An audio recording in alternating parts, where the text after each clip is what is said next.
ito yung mga area na dapat nating, major area na dapat nating pangalagaan. Di ba? Sabi natin, yung faith, yung finances, at yung family. And Lord willing po, meron pa tayong ibang pag-uusapan. Ngayon naman po, ay ang ating topic po is about finances. Okay? Finances. Ready na ba kayo? Okay. Ayan. Yung finances po ay napakahalaga sa ating buhay. Tama po ba? Okay. Sa konting tao lang. Sa iba, I don't know. No? Now, ang faith kasi, ay ang finances, ay meron siyang connection sa faith. Tama? Actually, isa sa mga ebidensya din. Okay. Isa sa mga ebidensya din na tayo po ay lumalago sa faith natin, ay inaayos din ng Diyos yung ating finances.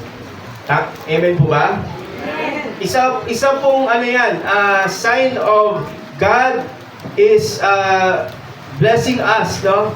Binibless tayo ng Diyos. Sa ating pananampalataya, ay binibless din tayo ng Diyos sa ating finances. Hindi lang tayo binibigyan ng Diyos ng blessing, of course, binibigay talaga ng Diyos yan.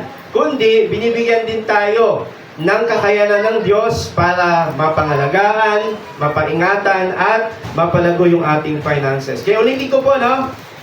Yung ating finances o yung ating faith, konektado yan sa ating finances. Okay? Yung ating spirituality ay konektado yan sa ating spending. No? How we spend our money, our finances, ay is resulta yan kung gaano ka lumalago sa iyong spirituality. Amen ba? Bakit natin ito pag-uusapan? Actually po, I commit myself, no, once a year ay pag-usapan natin about finances. Once a year lang naman, or every September lang po. Kasi every September, we talk about stewardship. Kasi si Jesus, alam niyo si Jesus, pinag-usapan niya rin. He talk about money, wealth, no, generosity, giving, more than faith, more than love, or more than prayer. Kung mababasa niyo sa Bible. Mas maraming sinabi ang Diyos patungkol sa wealth, patungkol sa finances, sa money. Kasi po, meron nga pong merong connection yan. In fact, sabi ni Jesus, ginamit niya yung analogy, sinabi ni Jesus, di ba, you cannot worship God, both God and mammon, or money. Minsan, dalawang magkalaban yan sa ating buhay. Si God at saka yung money. Minsan, pinagpapalit ng tao ang Diyos sa pera. Kaya napaka-importante po. Kaya, yun po yung pag-uusapan natin ngayong umaga. Nalala ko po, yung isang bata, pumunta siya sa church. Sabi ng nanay niya, I don't know kung narinig din na po yung kwento na to, binigyan siya ng 10 piso at 25 piso, no? Binigyan, 25 piso, 10 piso. Habang naglalakad siya, nilalaro na yung pera niya, tapos nahulog yung isa. Tapos gumulong doon sa drainage at doon na, pumasok na sa imbonal. Isa na lang natira, sabi niya, sabi ng nanay niya, anak, yung 25 piso, yan, bili mo ng pagkain. Yung isa, bigay mo sa offering mo sa church. No? Yung isa, pagkain. Yung isa naman, pang-offering mo sa church. Habang naglalakad siya, ay nahulog nga po yung isa. At sabi niya, Lord, nahulog yung sayo. Okay? Kaya minsan, talaga, no, ay nagkakamali tayo pagdating sa ating finances. Kaya yun po yung ating pag-usapan po ngayon. Okay, Deuteronomy chapter 8 verse 18. Sabi niya, but remember the Lord your God, for it is He, si God, who gives you the ability to produce wealth. No? Si God daw po ang nagbibigay sa iyo ng kakayanan para yumaman o para mag-produce ng wealth, para magkaroon ng resources, kayamanan, or ng finances, ang Diyos po. And so, confirms His covenant, which He swore to your ancestor as it is today. Kaya ito po yung foundation natin na dapat nating ilatag po sa ating buhay patungkol sa ating finances. Sino po ba dito ang nagkakapera? Taas ang kamay. Yung hindi po nagtaas ang kamay, walang pera. Tingnan niyo po sa ilalim ng ano niyo, upuan. Okay. Lahat tayo, nagkakaroon tayo ng finances, tama, pera, di ba? Hindi naman yan biglaan, tama? Yan po ay pinagtatrabahuan.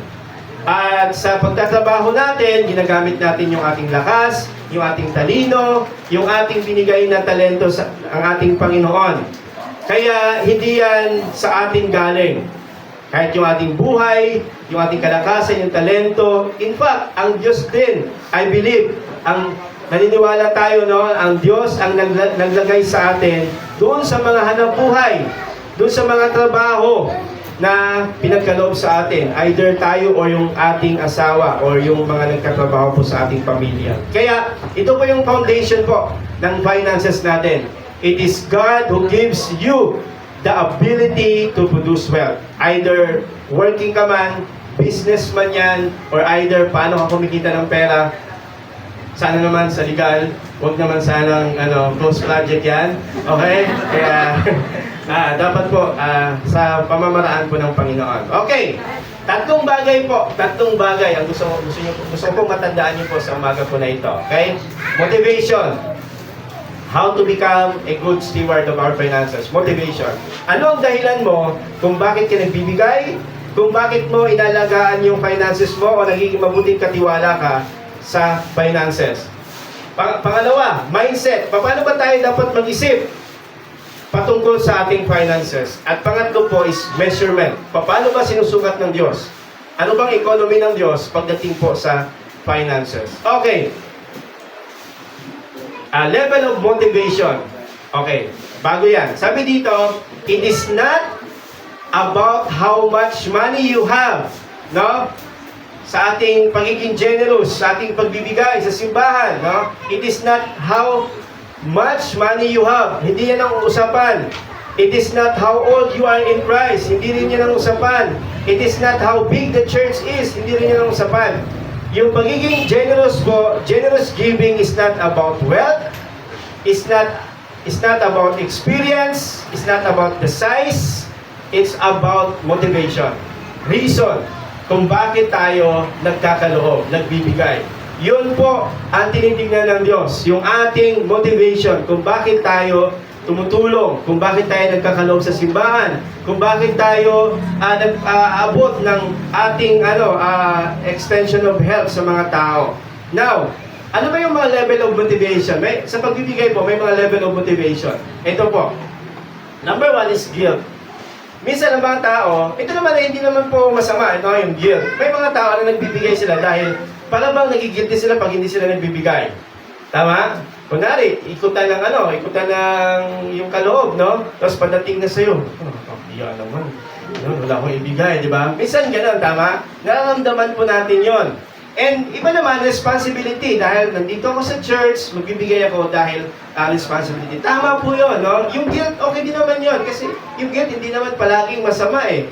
Yung responsibility, nagbibigay ka dahil tinuturing mo ang simbahan na ito, ay part ka ng simbahan na ito, okay po yun. Minsan naman, yung mga tao nagbibigay dahil merong pangangailangan. Yun yung motivation nila. Ay, merong pangangailangan sa church, merong may gawain, merong ipapaayos, merong pupuntahan, or merong parang project, may program ang simbahan. Sometimes people give because of needs. And ito po, mas lalong tumataas yung ating level of motivation pag nagbibigay tayo dahil sa ating nagpapasalamat tayo sa Diyos. Kaya tayo nagbibigay kasi binibigyan tayo ng Diyos. Pinagpapala tayo ng Panginoon. Yun yung motivation natin. Actually, may mga tao, nagbibigay ako kasi, para bigyan din ako. Tama? Of course, bibigyan ka talaga ng Lord. Pero, I think, yung ganong motivation is not enough to give. Kaya, ito po yung mga level ng motivation, no? Thanksgiving, and you give because you worship the Lord is a sign of your gratitude sa Panginoon kasi alam mo na ang Diyos ay sovereign, alam mo ang Diyos na hindi kanya pababayaan, ang Diyos ay nagkakaloob sa ating mga pangailangan, and that is your sign of worship to the Lord. And sometimes po, you give because the Holy Spirit. Ito po yung parang, yung pag-sensitive ka sa Holy Spirit, and the Holy Spirit is convicting you to give something. I think, mataas na motivation yan, or maturity yan, pag tayo po ay nagkakalo sa, o tumutulong sa mga tao. Tama? Now, pag-usapan natin yung hindi madalas pinag-uusapan sa church, yung tithe. Okay lang ba kayo? Ayan. Ito po, how the New Testament practice giving. Meron tayong tinatawag na tithing. Are you familiar sa tithing? Ha? Parang dalawa lang ang familiar. Are you familiar with tithing? Yes. Okay. Hindi pa naman pamilya kung pamilya lang naman. Yun naman tinatanong natin. Okay. Now, bigyan ko kayo ng biblical understanding po about tithing. Kasi maraming tanong, di ba? Ay, ang tithing ba sa Old Testament lang yan? Ang tithing ba, pinapractice ba sa New Testament? Hindi naman masyadong pinapractice yan sa New Testament. Di ba? Ito po ang ito po yung pagkaintindi ko po. And pagkaintindi ko sa Bible. Now, yung tithing kasi, tatlong binanggit yan sa Bible or in-emphasize yan sa Bible. Kumbaga, tatlong phases, no? Una is yung before the law or the time of Abraham. Bago mo binigay yung utos na mag-tithes, ay meron na po nagpa-practice ng tithing. By the way, yung tithing ay yung 10%. Meron kang income, ay binibigay yung 10%. 1,000, ang 10% ng 1,000 ay 100 pesos, no? Before the law, kay Abraham pa lang, ay nagbibigay na sila ng tithes. Kung mababasa niyo po yan. In fact po, kahit po, hindi mga Hudyo, ay nagpa-practice na rin po ng tithes. And they give it voluntarily. Kasi wala pa namang law, no? But, yung binigay yung law, no? May binigay ang law doon sa Israel. Ang tithing po is compulsory. Anong ibig sabihin ng compulsory? Ha? Requirement. Required. Ang lahat ng mga Israelites dapat silang mag-tithes. Kasi kaya nga sabi doon sa Malakay 3:10, ninanakawan niyo ang Diyos sa hindi niyo pag-tithes. Yun ang sabi doon kasi requirement yun sa kanila. Ang tithing kasi tumutulong sa mga Levites na walang binigay na possession, no? At sila yung nagtatrabaho sa temple, at yun po ay tumutulong din sa kanilang national economy po ang pagta-tithes, no? Kaya requirements para sa atin ngayon parang taxes. Taxes sa atin kasi pag taxes wala ka nang talagang magagawa, di ba? Nalala ko yung kaibigan ko na nakausap ko eh. Tinawagan daw siya ng nung kanyang manager, sabi niya, "Oh, sir, pasok ka ng ay mag-OT ka." Sabi niya, "Ma'am, ayoko na po magdahilan, ma'am, ha? Ayoko talaga, tinatamad talaga ako." "Ba't ka tinatamad?" "Kasi, pag nag-OT ka, ang laki ng tax mo. Tapos yung tax mo, mapupunta lang sa sa BGC. Yung BGC, no? Ganun yung parang na siya, no? Parang, sa atin kasi, yung taxes ay talagang kinukuha na, no? Wala na tayong magagawa. Sa kanila, kasi, siyempre, yung ani, binagbibigay din sila ng 10% sa mga ani nila. Compulsory yun. Pero, pagdating ng New Testament po, after the law, sa New Testament believer is willingly. No? Ang pagta-tithe sa New Testament po, ay willingly. Hindi siya compulsory, hindi siya requirements. Okay? Kaya, di ba minsan, bakit hindi ka nagtatides? Sabi ng Malakay pa naman, baka masumpa ka. Di ba? Parang ganun yung panakot, di ba? Pero alam niyo po, yung tithing sa New Testament, hindi na siya requirements. Hindi na siya requirements. In fact po, hindi na masyadong in-emphasize ng New Testament yan. Sa madaling salita, no, yung tithing ay hindi na requirements. Under the law, tithing, under the law, yun po yung sealing. Sealing, ito yung hangganan ng kanilang pagbibigay. Pero alam niyo po, sa New Testament, ang tithing, 10% is only the flooring. Nagigets niyo po? Only the flooring. Ibig sabihin, sa New Testament, they give more than 10%. Yun yung practice nila. They give not because it is required. They give because they decided. They decide, gusto nilang magbigay. Hindi duty, kundi delight na. Nagagalak silang magbigay. Hindi sila nagbibigay dahil sa fear. Dahil sa takot. No? Nagbibigay sila out of love, out of gratitude. Doon sa ginawa ng Panginoon sa kanilang buhay. Sa kaligtasan na ginawa ng Diyos sa kanilang buhay.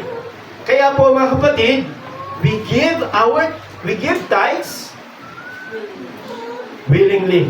We give tithes because we love Jesus. No? We give tithes hindi requirement kundi as an act of gratitude po sa Panginoon. Ako po, believer po ako ng tithing. Start ako nung student pa lang ako.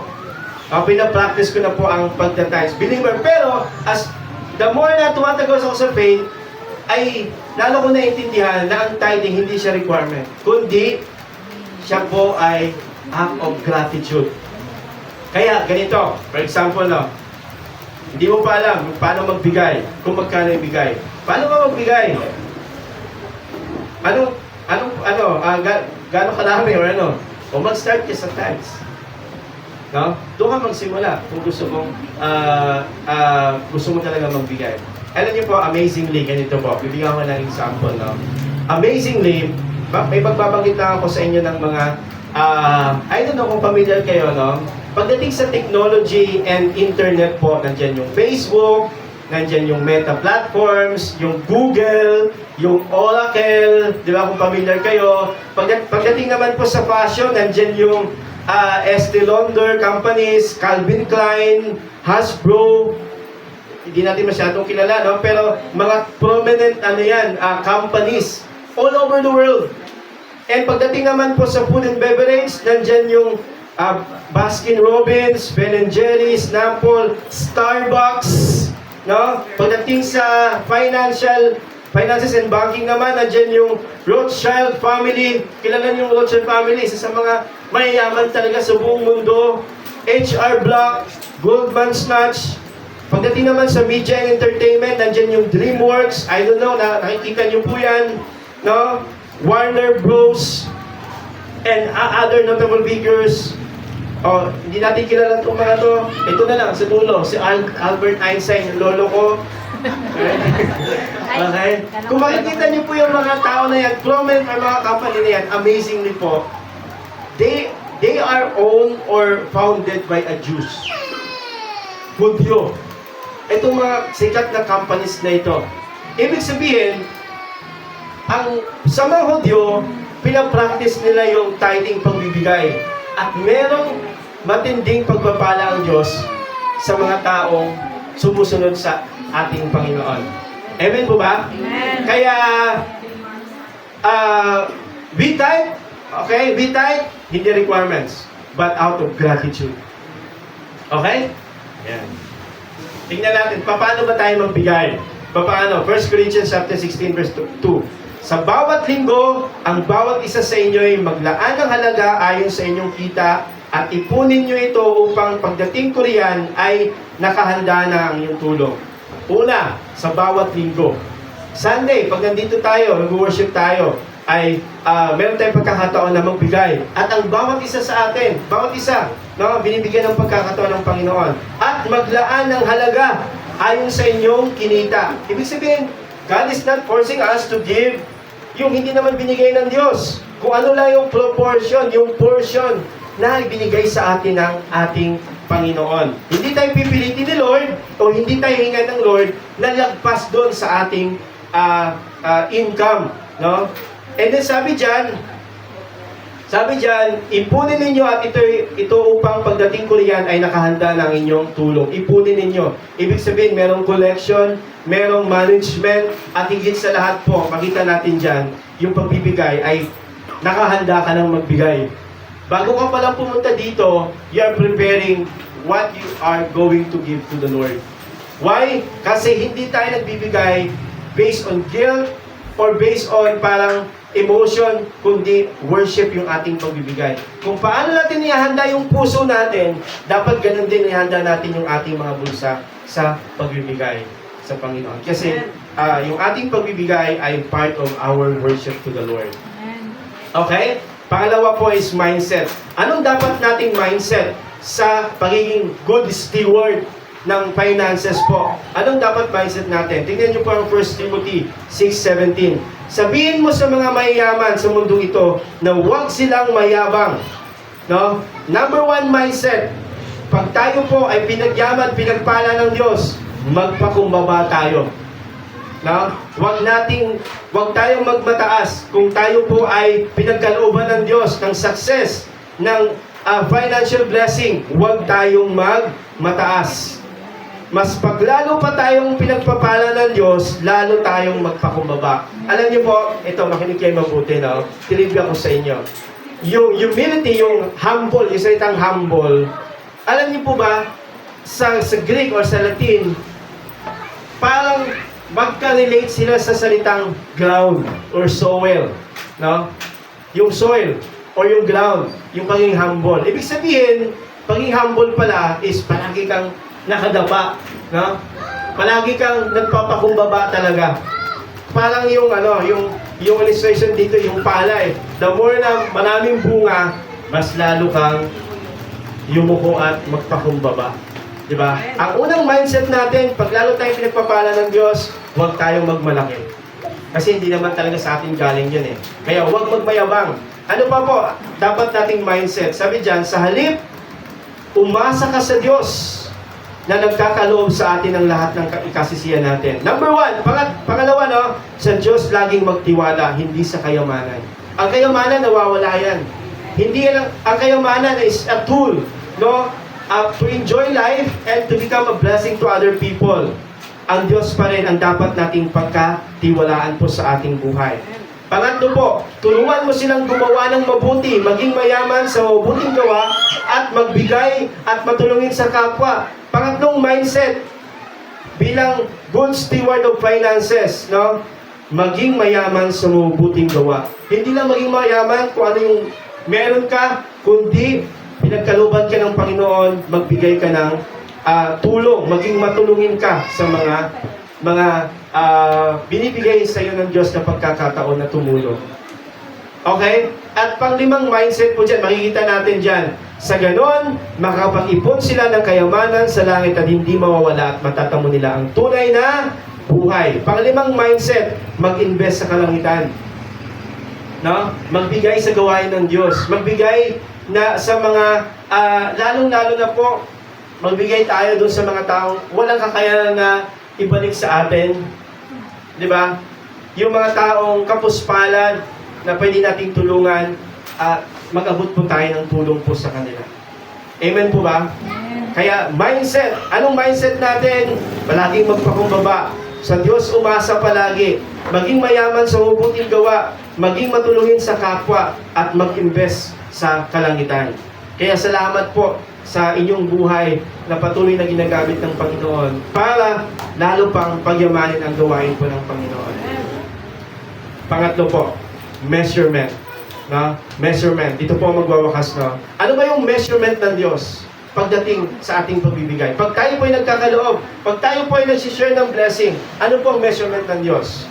Alam niyo po, ang measurement ng Diyos ay hindi katulad ng measurement natin. Kung paano sinusukat ng Diyos, kung paano sinusukat, iba yung sukatan ng Panginoon. Tingnan niyo po. Number one, how God measures, no? God's measurement. The more you give, the more you receive. Okay? Mas lalo kang nagbibigay, mas lalo kang pagpapalain ng Panginoon.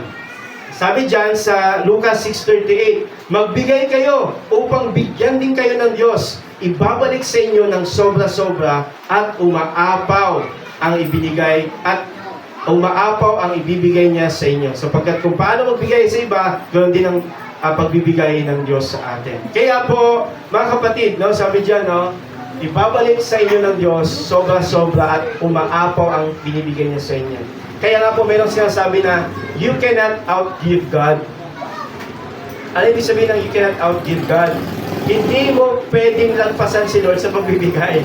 Pag nagbigay ka ng ganito, mas malaki yung bibigyan ng Diyos. You cannot outgive God. Hindi mo rin pwedeng pautangin si Lord. Kasi hindi siya nauubusan ng resources. We cannot outgive God. Kaya, hindi ito yung ating motivation sa pagbibigay. Ay, bibigay ako kasi, bibigyan ako ng mas marami ng Diyos. Hindi ganun ang motivation. Ang motivation is yung ating pagsamba, yung ating pasasalamat, yung ating pagsunod sa Diyos. No?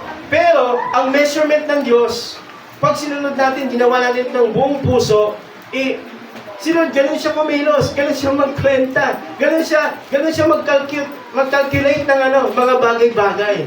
Kaya, hindi natin pwedeng lagpasan ng Diyos sa pagkakaloob.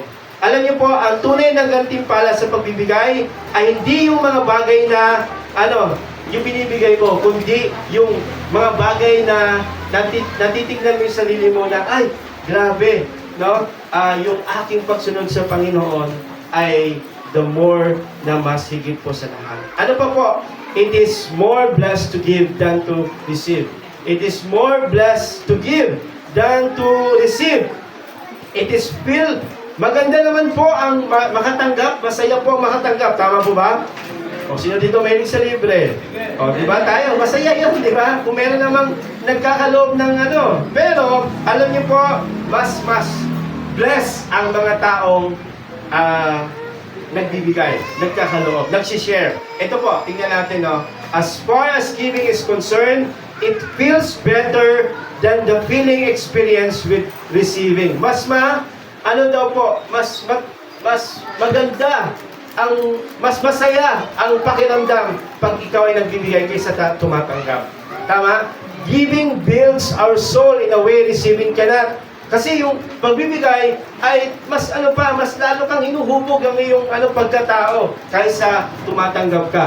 Although difficult, inconvenient, and sacrificial at times, giving is much more profitable than receiving. Ito pa po, no? Giving pleases God, thus gives joy to the giver in affirming the fact that He is doing what is right. God pleases. Na tutuwa ang Diyos pag tayo po ay nagkakaloob. At pag natutuwa ang Diyos, tayo din po ay masisiyahan. Amen po ba? Amen. Giving guards the soul against greed. Pag tayo po ay nagkakaloob, ay pinapatay natin yung ating sarili sa pagiging sakim, pagiging greed. Alam niyo po yung greed? Ha? Diba? Pagiging ganit. May level pa nga yung greed, di ba? Ano yung level ng greed? O, grade 1, grade 2, okay, grade 3. Alam mo ni Brother Johnson yung joke ko no? Okay. Grabe, di ba? Alam niyo po, kaya, ito yung problem. Ito yung problem ng mga taong, para makita natin, no? Sinasabi natin sa mga nasasaksihan natin sa paligid natin ngayon, ang tanong ng mga tao, wala ba silang kakontwentuhan? Yan ang ang dami nilang nakakamkam. Wala ba silang kasampatan sa buhay? Yan po ang nagagawa pag hindi tayo nagbabahagi. No? Kaya pag tayo po ay nagbabahagi, nagkakaloob, lalong-lalong sa mga bagay ng Diyos, pinapatay natin yung ating pagiging greedy. At greediness po leads to destruction. Greediness. Amen ba? Amen. Yan. Sabi ng Bible sa atin, remembering the Lord Jesus Himself said, it is more blessed than to give. Amen ba? Amen. Pangatlo po, malapit na po matapos. God provides for your giving. God provides for your giving. 2 Corinthians 9 verse 10 to 11. Sabi dyan, ang Diyos na nagbibigay ng bini sa magsasaka at tinapay na makakain ay siya rin magbibigay sa inyo ng pangangailangan para lalo kayong makatulong sa iba. Pasasaganahin kayo ng Diyos sa lahat ng bagay para lagi kayong makatulong sa iba. Grabe no? Yung blessing pala is not only for self-consumption. Hindi lang para sa sarili, kundi ang blessing pala ay palaging para tayo ay makatulong sa iba. At marami ang magpapasalamat sa Diyos dahil sa tulong na ipinadala nyo sa kanila sa pamamagitan namin. Of course po, no, giving is not all about money, tama? Ang giving po, we can give through other things, no? Help, encouragement, maraming bagay tayo. Pero, ito po, gusto ko mag-share, no? In the relating sa pagtulong, sometimes, di ba, parang tayo mga Pilipino, pag mayroong pangangailangan, tapos hindi tayo nakatulong, parang, di ba, parang nagigilty tayo. Parang yun ang nararamdaman natin. Tama po ba? Pero sinasabi ng Bible ganito, no? Pag tayo bilang isang Christian, dapat palagi tayong ready to help. Always ready to help. Dapat lagi tayong bukas sa pagtulong. Pero ang tanong, minsan, no? Kunyari, mayroong pangangailangan. Mag-pray ka. Sabihin mo kay Lord, Lord, ano may tutulong ko? Sabi ni Lord, ano nga ba? Ano bang meron ka? No? In terms of financial help, meron ka ba? Kung meron ka, pwede kang mag-abot ng tulong. O kung meron kang pwede i-sacrifice na hindi naman talaga sobrang makaka-damage ng iyong finances, pwede mong ibigay. Pero kung wala, paano pag wala? No? Ang isip natin pag may pangailangan, pag wala, minsan ganito tayo mag-isip. Sino kayo pwede kong mayaraman? Sino kayo pwede kong mautangan? But ito po ang simple principle. Pag wala tayo, kung not able tayo financially, ask God for provision if wala ka. Ask the Lord. Be committed, be willing to help, no? Pero, wag na tayong maghiram sa iba para lang may tulong, no? Of course, depende, situational naman po ito, no? Pero, lagi nating tandaan, if there is a need, God will provide. If there is a need, God will provide. At isa sa paraan na sinagot ka ng Diyos sa iyong panalangin, paano ako makatulong, Lord? Tulungan niyo po ako paano makatulong. Kung meron, tumulong ka. Pero pag wala, you can help in other way. Amen po ba? You can help in prayer, you can help in your presence, encouragement. Marami tayong pwedeng itulong sa ating kapwa. Pero sa madaling salita lang po, pag tayo bilang isang Christian, we must open and be ready to help other people. Amen ba? God will provide. If there is a need, God will provide. Kaya, kapag may natanggap tayo na blessing, anong dapat nating gawin? Pag may blessing tayo tinatanggap, hindi yung, may blessing ka, ay, sakto Lord, swerte ko naman ngayon Lord, salamat ha. Dami kong na-to-cart ng Lord, kaya iano ko na muna yung mga na-to-cart ko. Hindi, no? Hindi ganon. Kundi, Lord, tatanong mo si Lord, Lord, itong blessing na to, saan nyo ba gusto itong gamitin, itong bagay ko na ito? That is a good steward, no? Amen? And pang-apat po, giving determines the growth of the church. Kasabay ng ating paglago ay ang paglago din ng simbahan financially.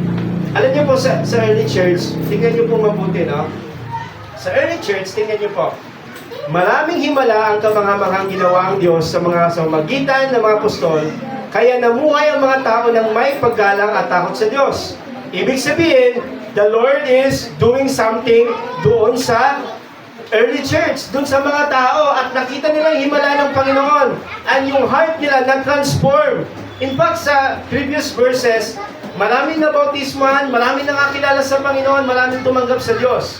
And then, sa verse 44 po, sabi dyan, maganda ang pagsasamahan ng mga mananampalataya at pinag-isa nila ang kanilang mga ari-arian at makabahagi ang lahat. Ipinagbili nila ang kanilang mga lupa at mga ari-arian at ang pera ay pinamahagi nila sa kanilang mga kasama ayon sa pangailangan ng bawat isa. Ibig sabihin, kasabay ng paglago ng simbahan is yung paglago din ng kanilang financial status. Kasi, ano ibig sabihin? Hindi naman talaga sila sobrang yaman. Ang naging mayaman sa kanila is yung ready sila na tulungan yung simbahan. Amen po ba? Ibig sabihin, ang church mayaman, paghanda siya na magbigay. Kasi, pinapadali ni Lord ang blessing sa simbahan, of course, sa buhay po natin, sa magitan ng buhay natin, para lalo pang lumago ang simbahan. No? Wala pang church na sobrang laki, sobrang lago, na mahina po yung kanilang finances. Ibig sabihin, kasabay ng paglago ng simbahan is lumalago din yung financial status ng simbahan. Amen? Ano niyo po, preaching without giving does not produce growth because growth requires service and services need resources. Pag ang preaching, walang giving, hindi talaga lumalago. Kasi yung mga gawain, kailangan ng support sa kung paano tumatakbo ang simbahan. Giving without preaching will not lead to growth also. Kung bigay lang, walang preaching, walang word of God, because the word is what converts, not the money. Hindi naman yung pera ang nagbabago doon sa tao. Hindi naman ang pera ang nakapag-convert doon sa tao, kundi yung salita ng Diyos. Dapat magkasabay sila palagi. No? Kaya yung ating measurement po, mini-measure ng Diyos ang finances po sa New Testament, ay pinapalago niya yung church, and then pinapalago niya rin po yung financial status po ng simbahan. Sa pamagitan po ng bawat isa po sa atin. Sabihin mo nga sa katabi mo, gusto kang pagpalain ni Lord. So, bless ni Lord. Sabihin mo sa Kanya. Okay? Para maging blessing ka. Para maging blessing ka. Amen? Amen po ba? Okay. Next Sunday po, part 2. Okay? Meron pa part 2 to. Kaya, lahat po muna tayo ay yumuko. Bagamat mahaba na po, pero let us pray to the Lord, no? And God is talking to us sa mga oras na ito.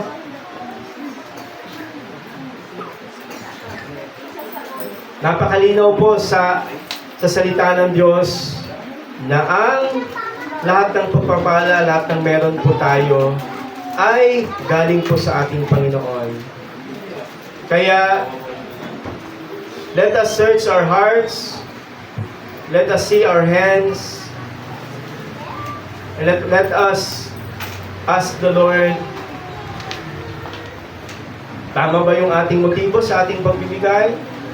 Tama ba yung ating puso, ating isipan sa pagbibigay? And do we have this faith now? Do we have this faith that God is able to bless us?